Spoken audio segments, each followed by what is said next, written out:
কি বলছো তুমি? আমি বা ওকে চিনতে যাব কেন? আমি তো তাকে কখনো চোখে দেখিয়েইনি। হয়তো কোনো ভিখারির বেশে ভিক্ষে চাইছে। ও আচ্ছা, প্রিয়া তুমি যাও তো, ওকে কিছু দিয়ে এসো। আমি? হ্যাঁ তুমি। তুমি নিজের মুখে বলেছিলে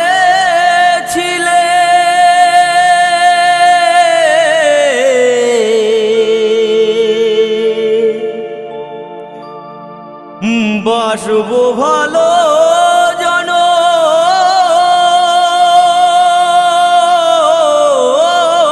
ধরে, কেন তবু ব্যথা দিলে